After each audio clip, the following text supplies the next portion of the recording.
Hay noticias que te cambian la vida para siempre. Una llamada, una cita médica o una palabra. Cáncer. ¡Holi! Bienvenidos a mi mundo. Es que tengo que decir que yo, no sabía nada, como que tú me hiciste hablar de tu mamá, pero no sabía de tantas cosas pero ya. Ya, listo, ya te ubicaste. Por eso dije, traemos pañuelo. Ajá. No, pero chévere que fuera así para yo no estar como preparada, sino responder lo que... Lo más natural posible. Ajá. Listo. Hoy estoy con una amiga muy especial. Ella es Laura Ospina y quiero que nos cuente su historia y la de su mami, porque en realidad es una persona de la cual me siento muy orgullosa. Ellos tuvieron como familia que pasar un proceso bastante difícil. Creo que todavía está siendo doloroso y todavía se está sanando, pero es ver cómo aún en medio de esos momentos Dios sigue siendo fiel. Y todo empezó hace unos años atrás, cuando a tu mami le diagnosticaron con cáncer. Pero antes de eso se las quiero presentar. Hola, mucho gusto, estoy muy feliz de estar aquí contigo. Yo sé que vamos a aprender muchísimo de ti y quiero, Nene, que nos cuentes, que nos remontemos como a los inicios y me digas cómo fue ese momento en el que recibieron el diagnóstico y cómo lo asumiste en ese momento. Siento que como que hay momentos en la vida que a uno lo marcan y uno nunca olvida, ni incluso como hasta los pequeños detalles. Y cuando llega ese diagnóstico a nuestra vida, a nuestra familia, tengo en mi mente la imagen súper marcada. Y eso fue aproximadamente hace unos 8 años. Y me sé también la fecha porque coincidió con algo muy especial y fue cuando yo conocí a Jesús. Okay. Recuerdo que fue 8 días después exactos de que yo llegué de mi encuentro con Jesús. Estaba yo en una temporada de mi vida en la que estaba conociendo de Dios y estaba súper entusiasmada. Tú sabes que uno llega al encuentro feliz, con ganas de comerse el mundo, esperanzado, animado, sintiendo que Dios está rehaciendo todo en tu vida. Y digamos que 8 días después de ese momento recibimos el diagnóstico, que en realidad fue una noticia. Mis papás fueron los primeros que lo recibieron. Digamos que ellos como esposos decidieron de esa manera, que ellos recibieron el diagnóstico. Y después me acuerdo, íbamos en el carro, era de noche, y nos dijeron a mi hermano y a mí: su mamá tiene cáncer. Entonces me acuerdo que yo estaba en el carro, como estábamos en la parte de atrás, no nos podíamos ver como la cara. Claro. Y estaba de noche, entonces era muy oscuro. Entonces como que siento que cada uno desde el puesto del carro lo asimiló de una manera diferente. Y como que no nos queríamos mirar para ver las caras ni nada. Pero me acuerdo que yo miré la ventana y, mi reacción inicial fue mirar arriba, diciendo: Dios, ¿qué es esto? Como que, sentí obviamente el balde de agua fría, pero mi reacción en ese momento de una fue buscar de Dios. Seguramente mi familia, mi hermano que estaba al lado y todo, todos de una manera diferente. Me acuerdo que después ya de eso empezamos a hablarlo, mi hermano se le quebró la voz, mi papá, todos como que sintiendo el dolor, pero yo en el fondo sentí como un espíritu de animar, de fortalecer y como obviamente venía recargada de mi encuentro, yo asumí desde el primer momento la noticia de una manera muy positiva. Siento que es algo que solamente Dios puede hacer. Antes de eso, antes de ese diagnóstico, de ese momento, nunca yo había estado cerca de ningún diagnóstico de cáncer. Para mí el cáncer era un tema lejano. No conocía a nadie, no sabía el tema, era algo súper distante. Y ese día llegó a nuestra vida y nos cambió por completo. Quería hablar precisamente de este tema contigo porque te admiré y te admiro mucho por cómo lo asumiste, la entereza que tuviste, la esperanza que tenías. Pero digamos que ese fue, yo creo que el medio camino, porque ustedes cuando vamos, digamos, empiezan esta enfermedad, pasan por radioterapia, quimioterapia, muchísimas cosas. ¿Y cómo hicieron para atravesar todo este proceso? ¿Cómo lo vivieron como familia? Pues mira que el proceso con el cáncer fue muy largo, como les mencionaba, fueron 8 años de lucha. Con múltiples temporadas dentro de la misma lucha. Mi mamá inició con un cáncer de seno que parecía inofensivo. El cáncer, si no estoy mal, tiene como 4 etapas. Mi mamá estaba como en la segunda, pasando a la tercera, o sea, estaba como en la mitad. Todavía había como algo por hacer. Entonces alcanzó como a intervenir a tiempo. Ella empezó su proceso normal del cáncer, las quimioterapias, la radioterapia y luego operarla. Entonces mi mamá empezó todos sus tratamientos. Fue un cambio abismal, porque mi mamá fue una mujer siempre que ella nunca se pudo quedar quieta. Okay. Mi mamá en ese tiempo estaba, si no estoy mal, estaba trabajando en Cartagena y obviamente esta noticia cambió por completo la dinámica. Nosotros ahí adaptándonos también porque los cambios traen eso y requieren adaptación. Entonces acomodar a nuevas rutinas, saber que mi mamá llegara de vuelos porque viajaba de Cartagena a Cali pues en vuelos y llegar cansada y al otro día su quimioterapia y bueno, fue como familia, fue un proceso complicado de adaptación. Lo más doloroso a veces ni siquiera es el diagnóstico, sino enfrentarse al cambio, sea cual sea. Yo por eso siempre le hablaba a mi mamá y le decía, en esta ocasión fue cáncer, pero otras personas, incluso en otro momento hubiera podido ser otra cosa. Tenemos que mudarnos, eso es un cambio, es un golpe, un traumatismo en la vida que requiere cambio, que requiere afrontarlo. Y eso fue lo que como familia nos tocó afrontar. Pero bueno, todos siento yo muy dispuestos en pos de mi mamá, de apoyarla.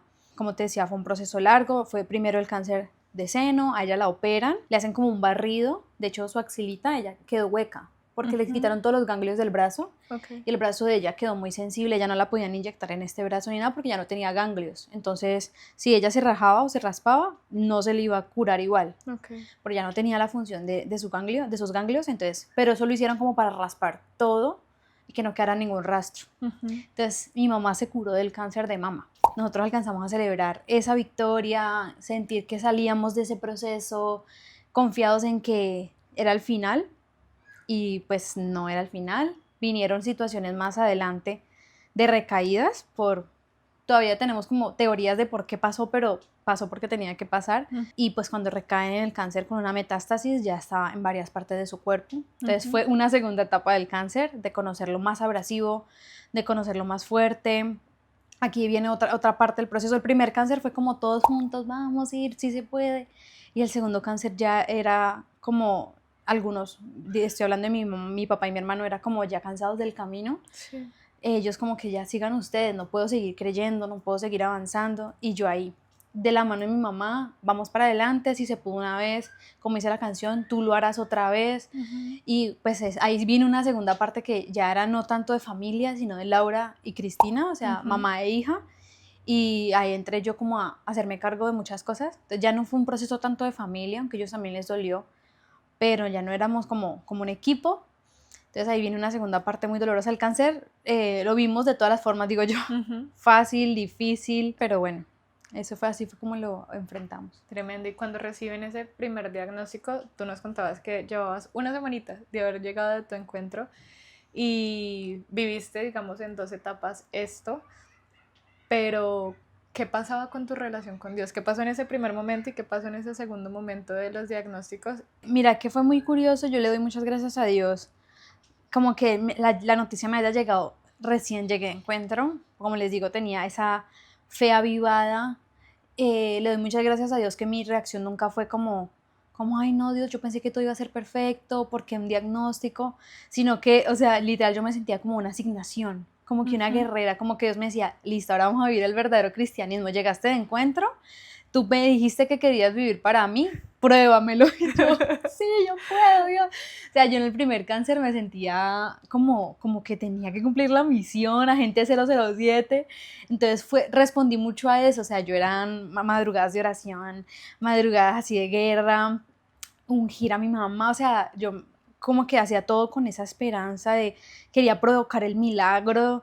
Y así fue, viví el primer cáncer. No digo que todo fue, ay, sí, yo te creo, Dios. Había noches en que tengo así como recuerdos, lloraba por miedo, pero aún así lloraba de la presencia de Dios. Entonces eso siempre es lo más importante, como que lloraba y le decía a Dios, me da miedo que mañana amanezca y no esté mi mamá, o no amanezca viva. Era un miedo genuino y muchas veces delante de Dios lo decía, o sea, tenía que decirle cuáles eran mis miedos reales y era como, me da miedo que muera mi mamá. Y eso también hizo parte del proceso. Entonces la primera temporada, la primera etapa fue esa, fue mucha fe, pero viene la segunda temporada, ya habían pasado 3 años de mi encuentro con Jesús y ya eran 3 años de avanzar en esta guerra, de avanzar en esta lucha, en este proceso, en este desierto. Ya mi fe estaba un poquitico más golpeada, entonces no lo recibo como con la misma fuerza. me hizo mucho daño algo y yo nunca lo había como visto, y era que el también creer que podía con todo sola me aisló, me hizo daño. Entonces, a pesar de que mi fe estaba en que yo puedo, hay una línea delgada entre yo puedo y Dios puede. Ujú. Y siento que en una parte del proceso se me cambió, o sea, se me alteró eso, porque empecé a pensar que era yo quien tenía que hacerlo. Claro, en la segunda parte del cáncer empiezo a hacer todo en mis fuerzas. Seguía orando, seguía diciendo, Dios, te entrego, pero no entregaba, o sea, estaba ahí aferrada a la idea de que yo podía hacerlo. Me acuerdo mucho de que tenía el corazón así porque en un encuentro que fue a servir, mi líder de 12 empezó a hablar por mi mamá y dice, Señor, que se haga tu voluntad en la vida de María Cristina, sea la vida, sea la muerte. Y yo me enojé. O sea, alguien que está orando por ti y tú te enojes es porque tu corazón tiene fruto, o sea, revela que hay algo que no está bien. Y me molesté que hiciera esa oración por mí, mi líder de 12, hasta que yo decía, pero ¿cómo no va a tener fe? O sea, ¿cómo va, en vez de orar sanidad, que yo esperaba que orara milagro y que tu mamá se va a parar y me dijeran, en el nombre de Jesús, Dios me dice, tu mamá se va a parar? No me dijo eso, no me dijo eso, me dijo que se haga la voluntad de Dios en la vida y la muerte. Y yo, ¿le estás deseando la muerte a mi mamá? O sea, me ofendí. Y me acuerdo que eso mostró de un fruto de orgullo en mi corazón, que yo estaba aferrada a una idea muy egoísta. Y ahí fue que me di cuenta que la guerra ya no era la sanidad de mi mamá, era mi corazón. Wow. Mi corazón respecto al proceso. Entonces ahí empecé a entender el propósito de por qué Dios permitió eso, y a veces no es hacer el gran milagro de la sanidad, sino de corazones realmente rendidos a Él. Y empezamos incluso hasta mi mamá y yo, o sea, nosotras ya no orábamos ni por la sanidad física, sino por la salvación de mi mamá y por mi corazón. Entonces se tradujo todo a eso y yo decía, wow, Dios. Y ahí fue que empezó a cambiar la visión de todo lo que estamos viviendo en la enfermedad. Bueno, hasta aquí se puede decir que es la historia de Laura y Cristina juntas dando esta batalla, pero llega un día, un enero, tu mami parte con Papito Dios. ¿Y qué empieza a pasar a partir de ese momento y cómo empiezas a lidiar o a vivir con esa ausencia? Sabíamos que era algo que en algún momento iba a pasar.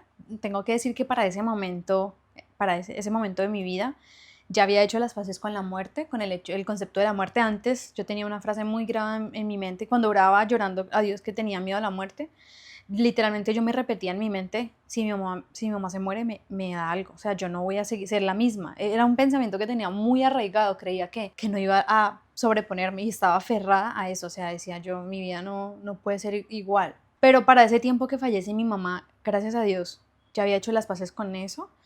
Dios me había ya procesado de mil maneras en las que ya había entendido que había un propósito bueno detrás de todo. Entonces ya estaba más tranquila, o sea que la muerte no nos coge por sorpresa. Y bueno, mi mamá parte, igual no deja de ser un golpe, o sea, como que te cogen el corazón y se abre. No, o sea, uno no ignora que uno puede estar firme espiritualmente creyendo que la muerte es ganancia, como dice la palabra, pero tu corazón no va a dejar de sentir, o sea, por más que tú creas esa promesa de que es una victoria, pues igual es como si están cogiendo tu corazón y lo están estripando. Es como Jesús. Sabía que estaba haciendo la voluntad del Padre, por eso no le quitaba el dolor, y él gemía, claro, y él lloraba, o sea, le dolía. Entonces era como esa dualidad. Y esa era como esa doble realidad, como de saber que estás haciendo la voluntad de Dios, pero duele. Recuerdo que fue una muerte tan espiritual, o sea, tan acobijada por el Espíritu Santo, que yo siento que esos días de duelo era el Espíritu Santo actuando en medio de mí, porque pasaron varias cosas que yo me acuerdo, pero yo no era consciente. Entonces yo en esos días de duelo, mientras mi mamá estaba muriendo en la clínica, el velorio, el entierro, yo hablaba con las personas y yo las aconsejaba cosas que yo no controlaba decir. Entonces el Espíritu Santo se movía y yo ministraba a las personas, predicaba la palabra en el entierro de mi mamá, en el velorio. ¿Te acuerdas que oramos? Que sí, yo adoré, canté, lo que contó Kelita en un video, vayan a verlo. Aquí se los, aquí se los dejamos. Pero, o sea, era netamente el Espíritu Santo que había preparado ese momento tan espiritual. El hecho de que yo no, o sea, yo lloraba el dolor, pero con una paz que sobrepasaba todo entendimiento. Y tengo recuerdos de esos días cercanos a la muerte muy lindos. Pero venía algo después del golpe. Yo siempre lo relaciono como con un traumatismo, un accidente. Ejemplo, tú te chocas, te caes, te golpeas la rodilla y el día que te caes duele. Y tú ese día miras cómo lo gestionas, mucha gente lo gestiona bien y todo, pero quedan secuelas. Y viene la segunda parte del duelo. Y yo empecé a dejarme como, ¿cómo te digo yo? Llenar de dolor. Obviamente no era algo que yo controlara, no era algo que yo como que quisiera permitir, pero yo empecé a vivir mi duelo de esa manera. Me empecé como a... Otra vez pasé esa delgada línea de estoy fuerte y, o sea, es como que yo sabía que la fuerza venía de Dios, pero pasé la delgada línea de es la fuerza de Dios, es mi fuerza. Entonces los días siguientes empecé como a fingir o a creerme que estaba fuerte. Y empecé a tomar decisiones muy abruptas, como que la semana siguiente que falleció mi mamá, saqué toda la ropa. No me arrepiento, era algo que teníamos que hacer porque mi mamá tenía mucha ropa, pero era como una idea mía de creer que yo estaba bien. No lo asimilé lo suficiente. Entonces empezó como a nublarme un poquito el tema del dolor. Y empecé como a escudarme en eso. Descuidé un poquito mi relación con el Señor, ya no era como Dios, me duele, te necesito, sino como, no, merezco sentirme mal, necesito sentirme mal, y aunque es verdad, uno puede sentirse mal y triste, no es solamente merezco sentirme mal, es Señor, necesito que me ayudes. Ahí empezó otro proceso de mi vida, de quizás no tan buenas decisiones. Empiezo como a aislarme un montón, empiezo a darle demasiada cancha al dolor, y eso es un engaño muy sutil que a veces el enemigo tiene sobre nosotros. Como que es un engaño, es una forma sutil en la que él te confunde y tú crees que eres la víctima, ¿sí? Que no necesitas ayuda, que estás viviendo un proceso, un duelo, pero te está engañando. Y yo creo que yo caí en esa delgada línea y me aislé un montón, y las heriditas que tenía abiertas a infectarse. Y yo viví varios meses del 2025 así, mostrando una fachada, pero dejando la herida abierta a merced, o sea, de que él se infectara, de que doliera más. Me acuerdo que tuve un viaje con mi esposo soñado y resulta que empezaron como a prenderse unas red flags, como unas alarmitas, que yo decía, no, hay algo que no está bien. Entonces me acuerdo que nos fuimos a ese viaje y yo estaba por allá y yo no me sentía feliz. Me sentía triste. Obvio, uno diría, ves que estás en duelo, pero ni siquiera me sentía triste por esas razones. Llegamos acá de nuevo a Colombia y yo no me sentía feliz y empezaron a prenderse ciertos signos de alarma. Ya no quería estar donde antes estaba, ya no me podía parar de la cama, ya no me quería bañar, no encontraba sentido a nada. Y yo dije, algo no está bien. Y tomo la decisión de ir a terapia, de buscar ayuda, levantar la mano y decir, no pude, o sea, no pude sola. Fue un golpe muy fuerte a mi vida y no, sola no podía. Entonces eso dio como resultado pues un proceso fuerte de depresión por el que pasé. No se lo atribuyo 100% a la muerte de mi mamá, sino a como malas decisiones en la gestión del dolor. Y eso fue lo que empezó a, digamos que en mi vida después de lo que pasó con mi mamá. Wow. Ups. Me quedé en blanco. Wow, no me lo esperaba. Datos reveladores. Sí. O sea, en primicia. No, sí lo habíamos hablado en algún momento y lo habíamos tocado, pero ver todo el trayecto y cómo lo has interiorizado en este momento, o sea, cómo logras ponerlo en palabras en este momento, me sorprende muchísimo y me alegra mucho, me enorgullece mucho. Y me gustaría que, Nene, nos digas como, después de todo lo que pasaste, después de todo lo que viviste, ¿cuál fue la mayor enseñanza que te dejó todo este proceso? Uf, pregunta de reina. Qué difícil pregunta. Uy, no. La vida me cambió. La vida me cambió un montón. Pero siento que la mayor enseñanza que me ha dejado todo este proceso es literalmente la de desconocerme totalmente y volver al Señor para construir mi identidad en Él. Wow. O sea, todo el proceso se resume en que yo viví una transformación, una transfiguración literalmente. O sea, pasé por muchas cosas que al final me cambiaron y es la idea de, listo, aceptar que todo cambió, que ya uno no debe aspirar como a ser la misma persona de antes, sino Dios, este proceso que va a revelar de mí, o sea, qué va a resultar, cuál es el resultado de eso que estoy viviendo, qué frutos va a dar esto, qué es lo que quieres hacer, porque siempre hay algo detrás, no es solamente lo que uno alcanza a ver, literalmente Dios tiene un plan por detrás de todo y es lo que yo te decía, de cambiar el corazón, de volverte a recordar tu identidad, qué eres para Dios, quién eres. Entonces, esa es la mayor enseñanza que me ha dejado, el descubrirme a mí. Pero ahora como una persona diferente, una persona que fue procesada, una persona que fue golpeada, que fue atribulada, pero capaz. O sea, al final de cuentas, por Dios, somos capaces, somos vencedores, pero no es fácil, o sea, no es fácil someterse a pruebas, no. Y me ha enseñado también a ser muy empática, o sea, muy paciente conmigo porque precisamente me pasó eso, creía que tenía el control de la situación, que podía hacerlo por mis fuerzas y no. Literal, una dependencia absoluta de Dios, de decirle, soy nada, o sea, soy nada, no puedo nada sin ti. Te necesito a ti para todo, para afrontar esto, por grande que sea, por pequeño que sea. No lo quiero hacer en mis fuerzas, no lo quiero hacer a mi manera.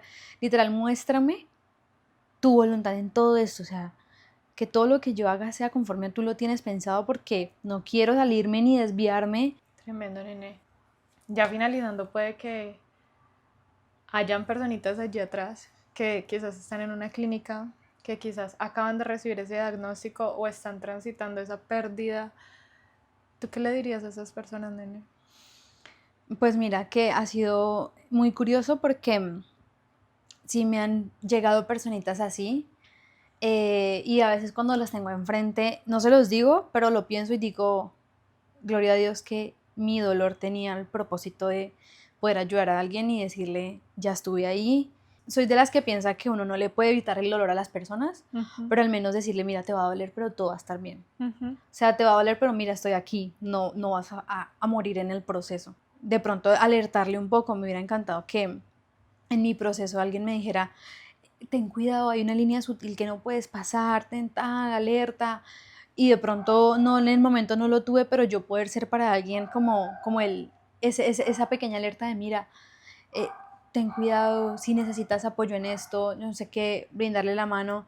Entonces sí me ha pasado y cuando me pasa digo, wow, Dios, si yo no lo hubiera vivido, yo no podría ayudar a una persona que lo necesita. Por ejemplo, yo hoy me siento en el camino, en el punto en el que ya puedo ver para atrás y ver el panorama de nuevo y recibirlo con un corazón tan diferente, incluso darle la gloria a Dios de todo lo que tuve que pasar, de la prueba, de la dificultad, del dolor, de la depresión, porque estoy en otro nivel.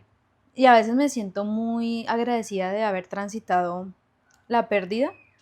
Yo digo que los que estamos en Cristo y atravesamos pruebas grandes, somos como todos los que estamos en Cristo en algún momento atravesamos una prueba porque la vida con Dios no es perfección asegurada, pero cuando uno lo supera, aunque le hayan dado achaques, o sea, uno ya como que termina así porque uno igual es humano, pero uno la supera con Dios, uno dice, soy superior, o sea, soy como nivel Saiyajin, o sea, ya yo puedo con todo y le digo a Dios, gracias Dios, porque el día de mañana vuelve a llegar una prueba y sé que no es el final. Nene, ¿algún momento que atesores con tu mami? Tengo demasiados momentos. Mi mamá era como, o sea, era mi mejor amiga. O sea, eso sí, como que, voy a hacer un paréntesis, hay algo muy curioso cuando yo llegué a Jesús, al encuentro y todo, yo le oraba a Dios por una mejor amiga. Yo le decía a Dios, porque pues yo llegué con un primo, entonces él me rodeaba de niños y todo, y yo, Dios, yo quiero una amiga, una mejor amiga, y eso fue una oración por muchos años. Incluso cuando falleció mi mamá, yo seguía orando por eso. Y cuando fallece mi mamá, Dios me muestra como que siempre la tuviste ahí. Entonces, literal, mi mamá era mi mejor amiga, o sea, pasamos como cosas muy fuertes. Éramos del tipo de mamá e hija que yo le contaba todo sin temor, o sea, como que mamá, siento que me pasa esto, mamá, yo quiero hacer esto, ¿qué piensas? Y fue una confianza firme siempre. Pasamos niveles de adversidad, de confianza grande, donde ella me abría su corazón a pedirme también consejos, que yo decía, wow, o sea, mi mamá confía mucho en mí, literalmente, porque obviamente en su enfermedad, en su vulnerabilidad, yo, como les decía, me volví cuidadora 100%, pero ella había un respaldo en mí. Incluso yo podría decir que yo la mentoreé por muchos meses hacia el Señor, entonces yo le hacía citas de edificación, yo, mamá, ¿cómo estás en esta área? Lo que tenía el alcance para ella como de Jesús en la tierra, entonces yo literalmente éramos muy cercanas, entonces tengo muchos recuerdos con ella de ese estilo de complicidad. Mi mamá y yo nos hablábamos mimado, nos dábamos besitos, o sea, yo hasta casada, o sea, ya casada, mi mamá vivía abajo, yo bajaba y me acostaba en la mitad y nos arrunchábamos, nos hacíamos cosquillas, o sea, tengo las mejores memorias con mi mamá y le doy muchas gracias a Dios por eso, que en vida, o sea, no me queda como remordimiento de nada, de cómo a mí me hubiera gustado hacer esto con mi mamá, que gracias a Dios vivimos todo, incluso no, cosas, no siempre cosas buenas. Tuve un proceso de perdonarla, de mirarnos a los ojos y pedirnos perdón. Y sí tengo demasiados momentos. Uno en especial que tengo muy marcado fue en la segunda parte del cáncer, donde era pandemia, pues estábamos saliendo de pandemia y ella la hospitalizan. Y yo me acuerdo que yo entré el primer día con ella creyendo que pues yo podía hacer el cambio. O sea, no, yo mañana voy, bueno, mi papá, y la enfermera nos dice, si tú sales no puede entrar nadie más. Entonces me tocó estar 15 días hospitalizada con mi mamá. Fueron los 15 días más sanadores del mundo. O sea, mi mamá vivió un encuentro con Jesús en ese cuarto de hospital, y éramos ahí en un cuarto de hospital y veíamos como una paloma blanca se posaba en la ventana. Wow. Entonces era súper espiritual y tengo ese momento demasiado marcado en mi corazón porque ahí yo digo, mi mamá recibió salvación. Amén. Y para cerrar, voy a cerrar con una pregunta un poco fuerte. Y es, ¿qué siente tu corazón cuando escucha la palabra cáncer? Pues, bueno, yo siento que al principio me dolía, era fuerte, lo rechazaba, y ahora lo pienso como una oportunidad. O sea, el cáncer transformó nuestra familia y para bien. O sea, a pesar del dolor, de lo que nos dolió, de la pérdida que tuvimos, porque pues no, físicamente fue pérdida, no terminó en muerte, pero si no hubiera sido por el cáncer, nuestra familia no se hubiera acercado. O sea, yo me quedo con todo lo bueno que el cáncer nos dejó. Si yo escucho cáncer, yo digo oportunidad. Oportunidad de amar más fuerte, oportunidad de entregarse, oportunidad de perdonarse, Sí, es como una oportunidad. De hecho, recuerdo mucho que cuando nos dieron el diagnóstico y todo, y pasó lo de tu mami, tú me decías mucho eso. Ámense más, vivan como si fuera el último día, no permitan o no se queden con cosas en su corazón, realmente hagan todo lo que tengan que hacer para que en su corazón no quede como me faltó algo.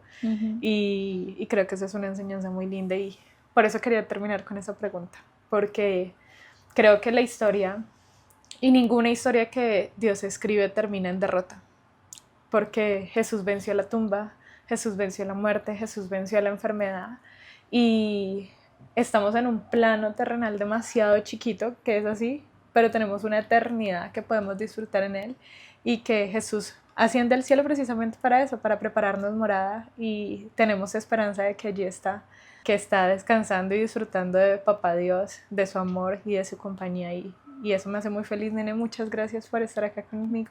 Entonces, gracias a ti por la invitación, o sea, no me lo esperaba. Incluso este espacio hace parte de esos, te lo dije de Dios, de que todo iba a tener sentido en algún momento. nunca me imaginé yo estar hablando pues de este tipo de cosas y como te digo, si no hubiera sido por eso, pues no estuviéramos acá y muchas personas que de pronto lo estén viviendo no podrían escucharlo de una manera real, genuina, o sea, el mensaje final es como que no va a terminar en derrota, pero no va a ser fácil, pero tú Así es. mantente firme, las veces que tengas que caer, levántate, busca ayuda, levanta la mano y adelante, o sea, al final la recompensa es buena y es victoria. Amén. Así que, no siendo más, les dejo por aquí o por aquí el videito donde hablé precisamente de lo que vivimos ese día cuando estábamos en medio del velorio de tu mami y que de verdad yo creo que impactó demasiado mi corazón. Nene, te quiero mucho, gracias por estar acá nuevamente. Les recuerdo a todos que es tiempo de ser la luz y la sal de esta generación porque este mundo lo necesita hoy más que nunca. Y bueno, no siendo más, nos vemos en un siguiente video. Chai. Bye. Me siento re influencer, me siento re youtuber. Dale like. Dale like. Se me olvidó decir, ¿ves? Tú sí Ajá. sabes. Ahí tú pones sí mi parte. sabes. Dale like.